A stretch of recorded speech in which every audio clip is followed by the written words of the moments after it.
네, 매주 화요일 여러분의 고민을 함께 덜어주시는 분이시죠. 두 가지의 매력을 갖고 계신 분입니다. 이 부동산의 분석을 할 때는 차가운 매력, 또 상담을 할 때는 따뜻한 매력을 갖고 계신 분인데요. 차동백 부동산 연구소, 경제연구소의 김남현 팀장님 나오셨습니다. 어서 오세요, 팀장님. 안녕하십니까. 일주일 만에 인사드리겠습니다. 주식회사 차동백 부동산 경제연구소의 김남현 팀장입니다. 많은 분들께서 이제 아파트 시장에서 당분간은 손을 떼야겠다라고 생각을 하시는 시점이 다가오고 있습니다. 이 얘기는 지금 현재 매수인들 위주의 시장으로 변모를 하고 있다는 얘기고요. 다주택자를 지니고 계신 분들께서는 지금 상태에서는 매도를 하시기에 굉장히 힘든 시기가 되고 있다는 뜻입니다. 거래가 지금 끊기고 있거든요. 부동산 시장의 특징 중에 하나는 가장 고점에 오게 되면 거래량이 크게 없어지는 현상이 벌어집니다. 그래서 가격이 하락되는 전조가 보이는데 아무도 주택을 사려고 하지는 않겠죠. 지금과 같은 이제 거래 절벽 신호가 과연 더 이상 상승을 하지 않는다는 신호가 될지 아니면 한 번 더 반등을 하는 시그널이 될지는 조금 더 지켜봐야 될 것 같습니다. 이어지는 1시간 동안은 시청자분들의 고민을 해결해드리기 위해서 최선을 다하겠습니다. 네, 요즘 거래 절벽이니 양도소득세 중과 문제니 여러 가지 고민이 많으실 것 같은데요. 오늘 김남현 팀장과 함께 해보시면 좋을 것 같습니다. 본격적으로 상담을 시작함에 앞서서 먼저 시장 이야기를 나눠봐야 될 것 같은데요. 최근에 시장 동향부터 좀 짚어봐야 될 것 같아요, 팀장님. 예, 큰 추세가 한번 꺾인 뒤부터는 계속해서 기존에 있던 추세를 따라가는 형태로 지금 매매가 동향이 움직이고 있습니다. 올 초에 급격하게 상승했던 강남 4구의 추세가 2월 초중순 들어서부터 꺾이기 시작하면서 지금과 같은 경우는 가장 많이 상승폭이 꺾인 데고 그리고 전세가가 가장 많이 떨어지는 지역이 바로 강남 4구다. 이와 같은 내용들은 사실상 이제 수요랑 공급이 어떤 식으로 움직이는지를 보면 간단하게 설명을 할 수가 있습니다. 가장 주택 가격이 높았던 강남 같은 경우는요. 똑같은 재건축 단지, 똑같은 용적률이라고 하더라도 분양가를 2배, 3배 이상 비싸게 받을 수가 있기 때문에 사업성이 굉장히 좋았습니다.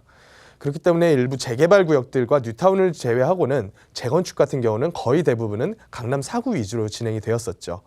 이제 이와 같은 물량들이 올 연말부터 시작해서 약 2021년도에서 2022년도 사이까지 준공을 앞두고 있습니다. 그렇기 때문에 준공을 아직 하기도 전에 무려 한 10개월 이상 남은 시점에서 벌써 전세 물량이 계속해서 시장에 쏟아지고 있고요. 이와 같은 전세 물량, 신축 전세 물량입니다. 그렇기 때문에 일반적인 아파트, 5년에서 10년 정도 지난 일반 아파트 같은 경우는요. 신축 전세가보다 당연히 낮게 형성되는 게 정상이겠죠. 그렇기 때문에 지금 같은 경우는 일반 아파트 위주의 전세가 하락폭이 굉장히 큰 시장이 강남 4구 아파트 시장이다라고 보시면 되겠고요. 그리고 추후에 본격적인 입주가 들어가게 된다면 신축 전세 물량도 같이 가격적으로 하락을 이끌어낼 것으로 보이고 있습니다. 뉴스를 한번 볼게요. 경제 측면에서는 이제 미국 같은 경우에 우리나라랑 굉장히 언밸런스한 금리 움직임과 그리고 경제 추세를 보여주고 있습니다. 계속해서 살아나던 미국 지표들이 이번에 미국 국채금리가 장기 10년물 국채금리가 3%대를 다시 한번 돌파를 할 그런 시점에 다가오고 있습니다. 이와 같은 얘기는 이제 미국 국채 가격이 떨어진다는 얘기고요. 결과적으로는 지금 미국도 계속해서 이어오던 경기 호조가 약간은 주춤하는 형상이다라고 보시면 되겠습니다. 이제 부동산 시장 같은 경우는 강북의 재개발도 특별 점검을 실시한다. 물론 국토부에서는 이와 같은 정책이 가격적으로 상승을 막으려는 정책은 아니다라고 발표를 했지만 결과론적으로는 이제 매수인들의 심리적인 요인을 악화를 시키면서 부동산 시장에는 결코 좋은 뉴스로 작용하지는 못하겠고요. 그리고 침체 국면이던 기존 아파트 시장, 이와 반해서 약간은 버티고 있는 분양권 시장이다라는 기사가 나왔었는데요. 당연한 결과라고 보시면 되겠죠. 주택가격 상승기에는 너나 할 거 없이 굉장한 자금력으로 가격을 밀어 올립니다. 하지만 하락 시기가 오면 주택이죠. 주택이라 함은 실제 거주하기에 얼마나 합리적이고 편리한가에 따라서 가격이 결정되는 게 당연한 얘기겠죠. 그래서 가장 거주하기에 불편한 재건축 아파트, 그 다음 순서인 일반 아파트, 그리고 그 다음 순서인 신축 아파트 순서대로 가격대가 결정이 되게 되는 거고요.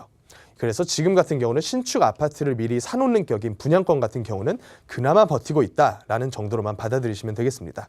이상으로 한 주간의 뉴스를 한번 짚어봤습니다.